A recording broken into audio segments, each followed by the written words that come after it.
Bismillahirrahmanirrahim. In this video, I'm going to tell you two verses that you can say when you are in problem.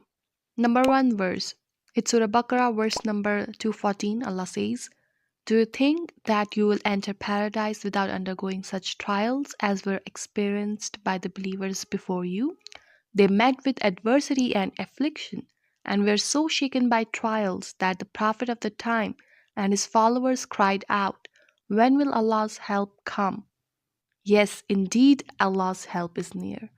So, in this verse, Allah is talking about that if you think that you're gonna go to paradise without any affliction, without any adversity, without any trial, then you're wrong. And He's reminding you that don't think that you are the only one who has problems in his life. Everyone has problems. In the past there were problems, in present there is problems, and in the future there will be problems.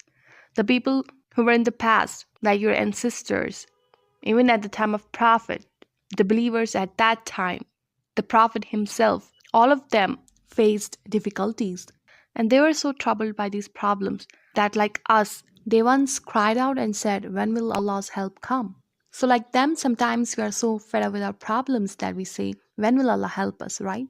So, Allah is comparing your situation with them and says it's not something new. It happened in the past and it will happen in the future. Because your reward, this paradise, is not a cheap thing. It's an honorable thing. So, in order to get paradise, you have to go through some trials of Allah. You have to be strong. So, then Allah says, yes, indeed, Allah's help is near. So, He's telling you that your problems will end and He will help you. So, just remember this last line, Allah inna nasrullahil qareeb. Unquestionably, Allah's help is near.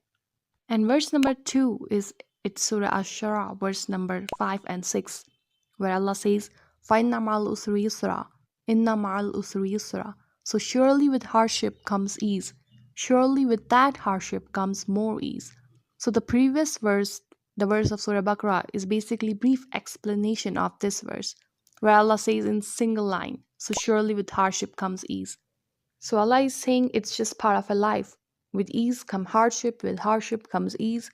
But He says with every hardship, He will give you innumerable blessings, uncountable glad tidings. You just have to trust Allah. Basically, with these verses, verse of Surah Baqarah and this verse, Allah wants to give us a message that you have to trust Him in every situation. Don't say these verses when you don't have any trust in Allah. Because we are so fed up in our problems that sometimes we are just lost. We don't even trust Allah. We are so much distressed. So Allah wants you to regain that trust in Him. Because that's what Allah wants to see. Through these trials, He wants to see how much trust you have on Him, how much patience you have, how much courage you have. So say these lines, Allah inna nasrullahil qareeb and fa'inna ma'al usri yusra, with full iman and trust in Allah. And surely Allah will send help and will end your problems.